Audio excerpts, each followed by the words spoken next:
everyone, and welcome to the Entrepreneurs in a Game podcast. I am so thrilled you're here today because I have a very special guest to introduce to you. His name is Ted Prodromou. He's America's leading LinkedIn coach. He's the award-winning, best-selling author of 5 books, including Ultimate Guide to LinkedIn for Business and Ultimate Guide to Twitter for Business. Ted is a social selling expert and the founder of Search Marketing Simplified, a full-service social media training firm. Ted, I'm so looking forward to talking to you about mindset, and a very warm welcome to the Entrepreneurs in a Game podcast. Thanks for having me. It's such a pleasure. Now, Ted, you've been an entrepreneur for a very long time, and you've achieved huge success with your business. I'd like to take you back. How did you start making a breakthrough in your business? When did it start really gearing up for you? And what role did your mindset play in that? Well, I've had a wild ride in my career. I started like 1980. I moved to San Francisco from the East Coast because I was in technology and all the jobs were either in Boston or San Francisco at the time. And I was 21 and my sister had just moved to San Francisco. I said, I could go to Boston. It's really cold. I don't really like cold weather. So let me just go to San Francisco and see what happens.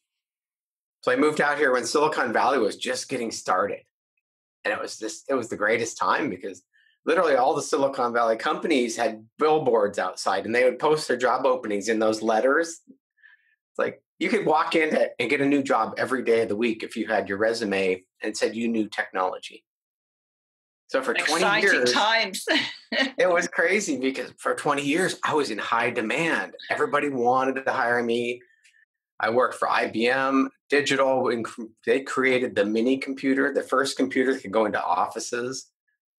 And I was fixing those. And then networking was invented. And then I got into cellular when cellular was being invented. So I was like the leading edge of all these amazing industries. And then in 2000, 2001, it all disappeared with the dot-com crash. So I had to start over from scratch. And I thought, I've always been in demand. I'll just get a new job. This will be fine. I got certified as a coach because I love mentoring people. And I realized I don't know how to sell and market. So my mindset, it took a long time to really overcome that because from being in high demand to not be able to find a job or anything, I was just kind of in this no man's land. Nobody would hire people in their 40s in technology anymore because everything was outsourced to India at the time. So I was really struggling and my mindset really kind of struggled. That's where I really kind of got into personal development. I was listening to Brian Tracy and Zig Ziglar, all the classics. And I was always listening to these programs. That's why I got into coaching because I loved that mindset. And for years, I'm still listening to personal development stuff all the time. And my wife says, "Aren't you fixed yet? You've been listening to that stuff for 20 years."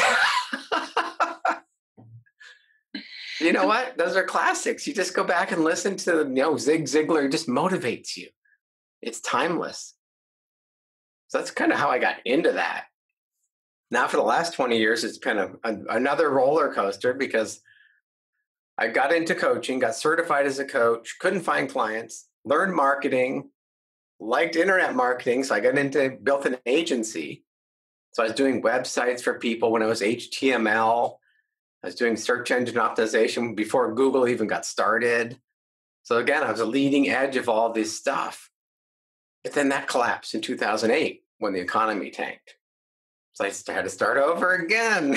So luckily, with all that personal development, all that mindset I learned from Brian Tracy and Zig Ziglar kept me going forward.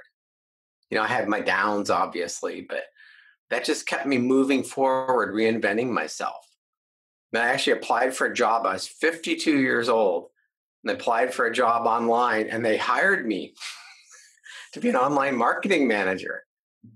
It was like, wow, I've applied for hundreds of jobs over the years and never got a response. And all of a sudden I got to find this dream job 5 miles from my house for a software company that was based out of Copenhagen. So it's like, it's been just crazy. So for 3.5 years, I worked for this software company right when the economy was recovering after the big depression or recession. And they laid us off. We like quadrupled the revenue in 3 years. They got venture capital investment. They brought in their own marketing agency and laid off 13 of us one day. Like, quadruple your revenue in the worst economy of our time, and your thanks is to lay us off. So there I am, like 55 years old, starting over again. And I had this opportunity to write the ultimate guide to LinkedIn for business. Now I've written 3 versions of that and the ultimate guide to Twitter for business. So in 10 years, I've written 10 books and I've never written a book in my life. Like, I couldn't have made this up. That's quite a roller coaster journey you've described there. But each time you picked yourself up and you went back, what were the main breakthroughs in terms of your mindset? When did you first think, oh, I get it? And what was the insight and how did it help you? Well, when I first moved here when I was 21 and I got a job so easily, I was like, oh, this is easy. And for all those years, it was just so easy. And I remember thinking, it was like late 1990s when the internet was just starting to take off. I remember saying to myself, I've been so blessed. For 20 years, I've been in demand. I'll never have to worry about finding a job in my life. I'm just set for life career-wise. And that was like within a year, the dot-com crash hit. And I was like on the street looking to start over. So that shift, kind of everything was so easy. Then I was like, oh, it isn't that easy. I've got to really figure this out. But I just kept listening to those CDs. They're back on CDs at the time. Walking around with my little CD player on my pocket. And it just kept me going forward, learning new, that concept of always learning something new and improving yourself. I just kept learning. I've never stopped. I just love it. And what role does mindset play in your business now and in your life? Oh, it's everything, especially now with what's going on. Like, so many of my clients are struggling right now. And luckily, I'm not. This is the first downturn in the economy in the last 20 years for me that I'm actually improving my business. So that whole mindset, I try to just carry it over to people. And I follow really positive people. I've been going through Facebook. If somebody puts anything negative up there, I unfriend them. Even if they're my best friend for 20 years. I don't want to see any negativity on there because it just really brings you down. So just keep positive. Eric Lofholm is one of my mentors. He's a great sales trainer here locally. And he's just always posting positive things. Keep positive, keep positive. Keep moving forward. Don't look back. Learn from the past, but just keep learning and improving. And what's been your secret to thriving during the pandemic? Why is this time different to the others? I finally learned my lesson. Okay.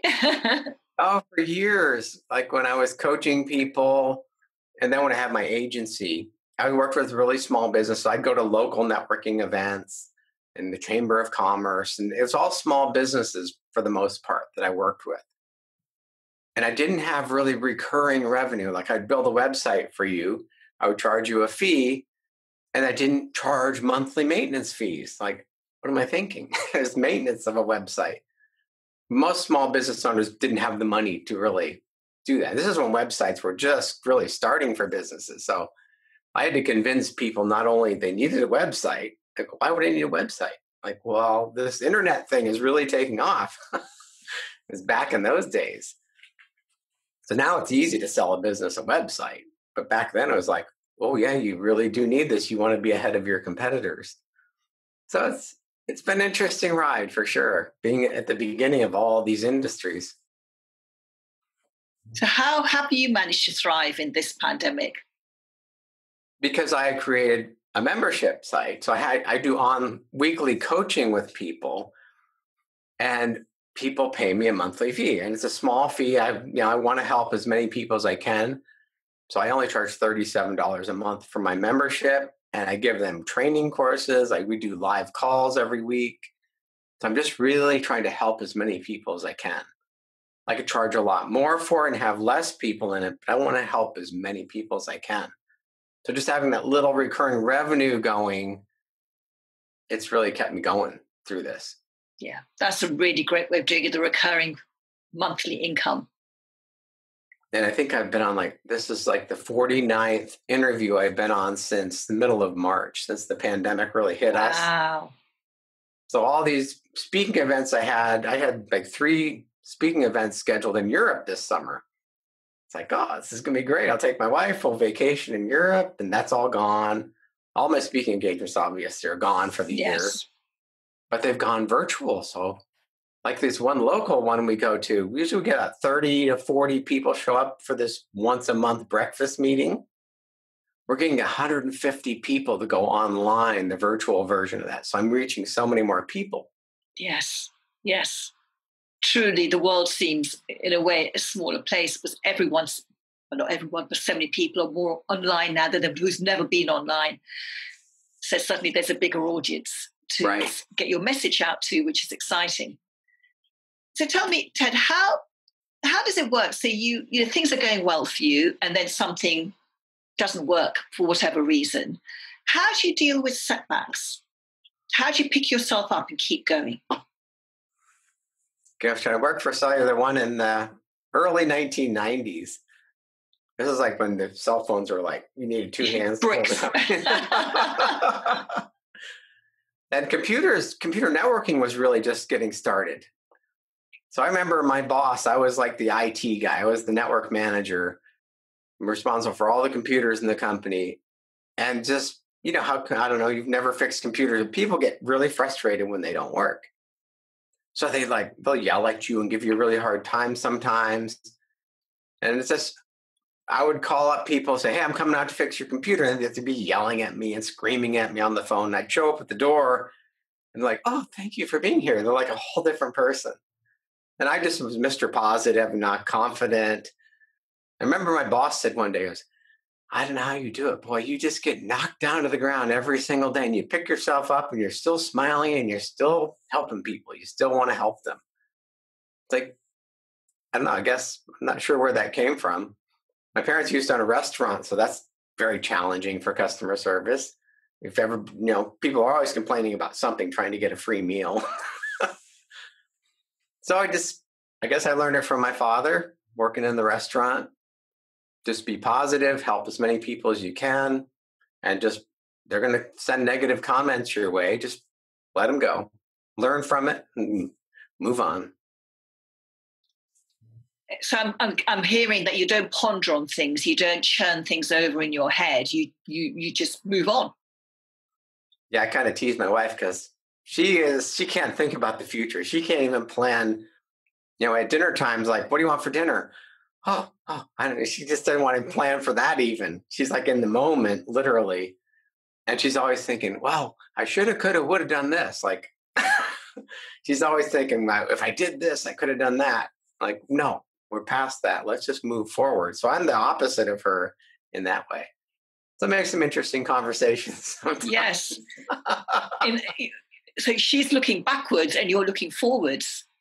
Right. I remember when our kids were young, like weekends, like, okay, I'm going to go to the grocery store. What do we want to plan for meals this week? And it would just make her so mad. Like, I can't plan. She didn't say that, but I could tell she was not happy. So it'd be like, come home from school, the kids are ready for dinner. And then she's coming out, I got to go to the grocery store. And we wouldn't eat dinner till 9:00 sometimes. And the kids should be in bed. It's like, and I'm just the opposite. My mother was always very organized and everything was pretty scheduled. So it was interesting times, but we've been together for 39 years. So we made it work. Something's working there for sure. Yeah. It's really interesting what you said about, you just let it go and move on. That is a secret to being resilient, isn't it? Because if you're not churning it over in your head, going back over it, revisiting it, wishing you'd done this or said that instead, and why did that happen? If you're just moving on very quickly from any setbacks, and moving on to the next thing, then that means you're not getting caught up in that negative loop of thinking, which so many people suffer from. And that is a huge skill set. And it seems like you do it automatically. Yeah, there's things I do struggle with longer than others, but I guess, gosh, it was this thing years ago. It's a personal development thing. It's called the Sedona method at the time. Yes. And it's just where you kind of just, was like the straw. You put in a straw and you just let the negative go out of you, let it flow out of you. And I did that, gosh, it must be 20 years ago now. But that's kind of one way I just kind of let it go, just visualizing. Joe Vitale, I don't know if you ever follow him. Yes, absolutely, yes. Opopono or whatever, however you say it. Ho'oponopono, yes. Yeah, you just say the words and let it go. Yes. Move on. I love Ho'oponopono. It's very simple. And it is separating out what's actually going on out there from all the stories we make up about it. And actually what's going on out there is something that we can always deal with, whereas the stories are what make us miserable. Right. So it's just letting go of all of that, which isn't serving us. We need the whole world to do that all at the same time right now. Can you imagine how much peace would descend? Yeah. Yeah. Well, so you organize that. I can't remember the 4 phrases. What were the 4s? I love you. I'm sorry. Please forgive me. Thank you. Yes. So if you can organize the world doing that together, that would be wonderful. I'll leave that to you. that really helps me do that. You just kind of keep it positive. Like if you start yelling, somebody yells at you and you yell back, it just escalates. But if you just take a deep breath and let it go, they've obviously got some issues going on that are not even related to what the issue is right now. So everybody's got a lot of stuff going on, especially now. Especially now, mindset is more important than ever. I find it helpful when I don't take things personally.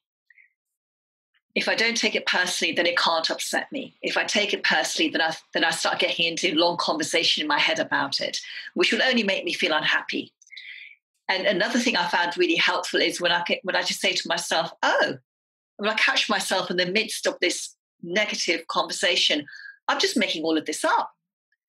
And that really frees me up to think, well, why would I spend any time making up all of this stuff if it's not helping me? I could just let it go. Mm-hmm. It's the awareness, isn't it? It's catching yourself as quickly as you can in that conversation in your head so you don't pursue it. Right. Yeah. I'm by nature a very sensitive person. I want to do my very best and help people. And people will criticize me at times. And that does upset me sometimes. But I've really learned to not take it personally. Yeah. So. And how do you not take it personally? How do you do that?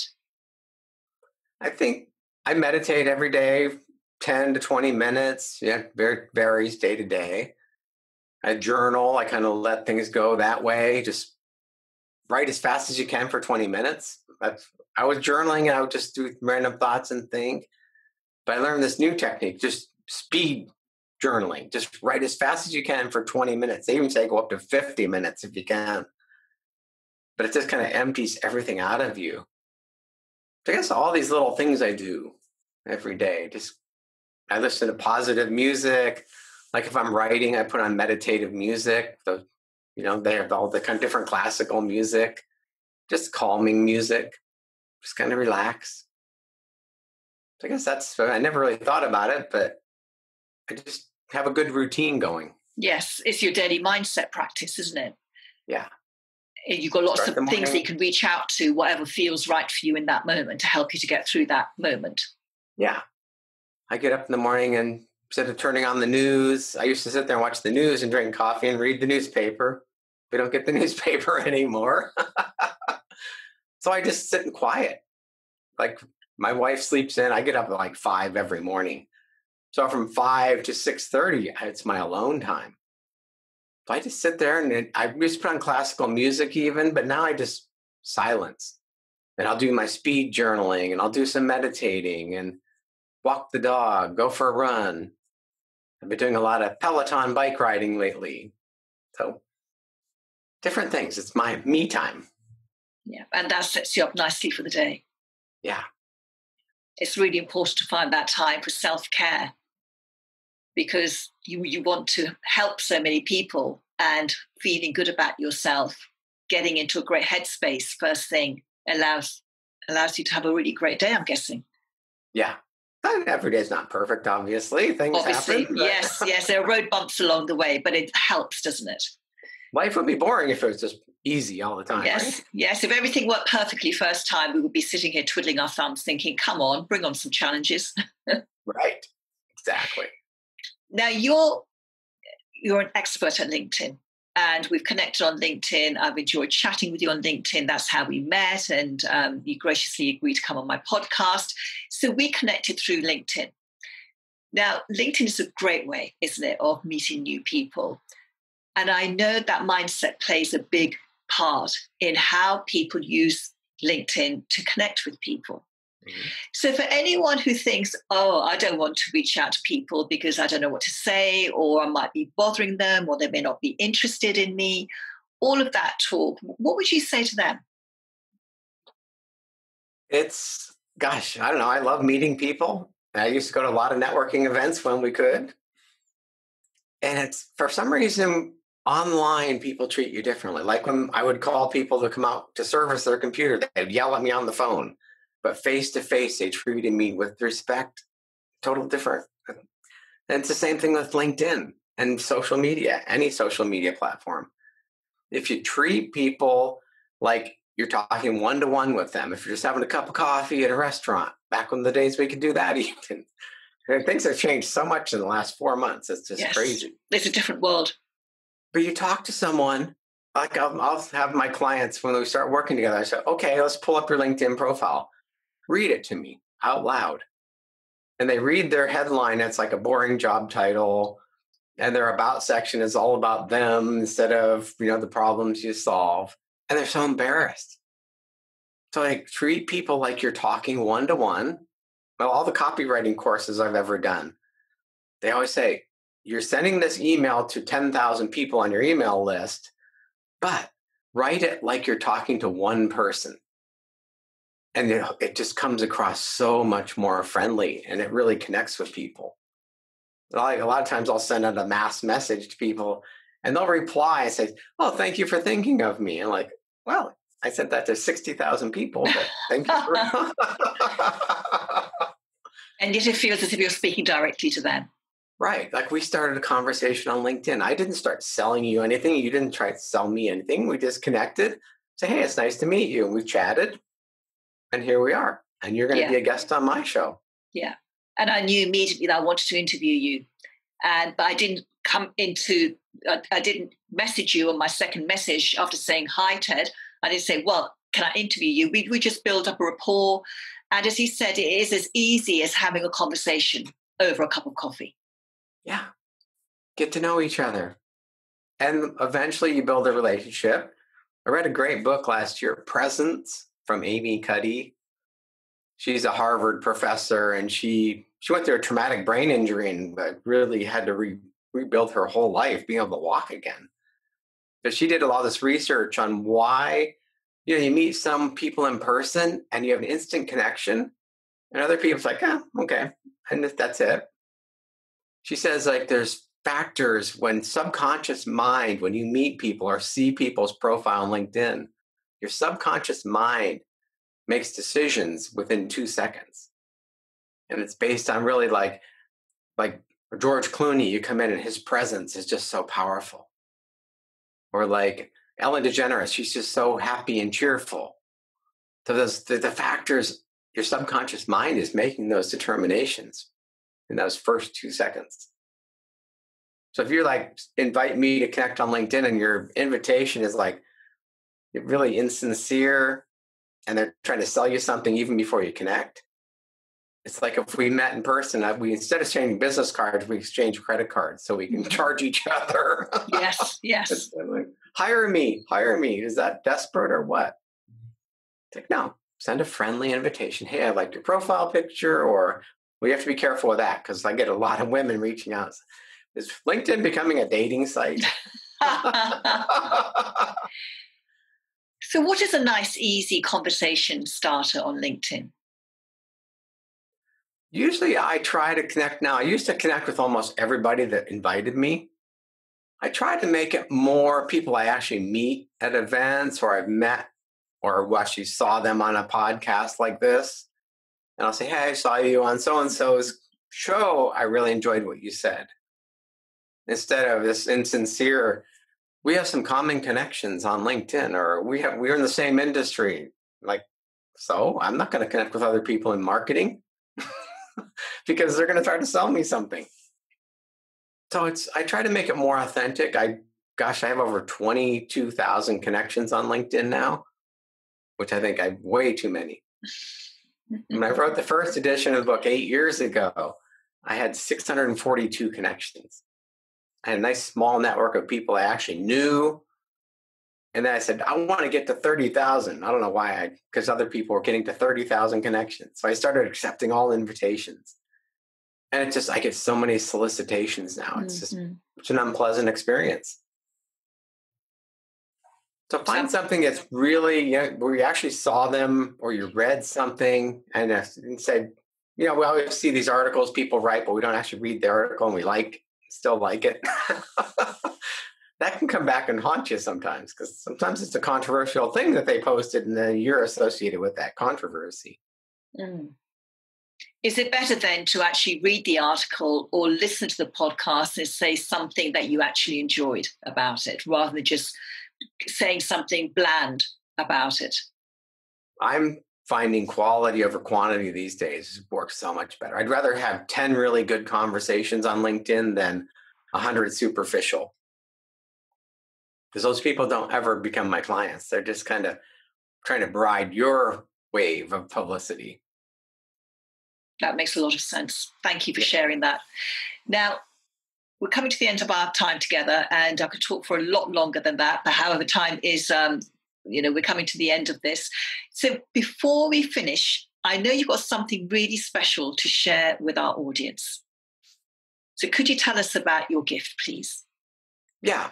If you come to my website, yourlinkedincoach.com, I've got it's a 7-part LinkedIn series. And it's kind of my philosophy of engaging with people authentically, quality over quantity, and really just build good relationships with a few people that turn into long-term clients and lots of referrals. So it's right on my homepage, yourlinkedincoach.com. And it's 7 LinkedIn strategies. It's 7-part video series, all short videos, all a couple minutes long. It's not like hours and hours of content. It's just, here's what you do. It's so easy. Like we're having this conversation here. And I would recommend everyone go and pick up that free training, because Ted, you really are fantastic at what you do on LinkedIn. I've been so impressed by following you and seeing the great content you're putting out there. So the link for that is yourlinkedincoach.com. And there's a 7-part free training on how you can engage on LinkedIn. And engaging effectively on LinkedIn really is the key to building great relationships. And if you do engage authentically, you're going to stand out from the crowd, aren't you? Yes. And if you want to connect with me on LinkedIn, make sure you mention you saw me on this show, and I will accept your invitation. Fantastic. Thank you. Thank you so much for being here and sharing your pearls of wisdom around mindset. And for everyone who's been watching and listening, thank you so much for joining us today. We really appreciate your company. Till next time. Bye-bye for now.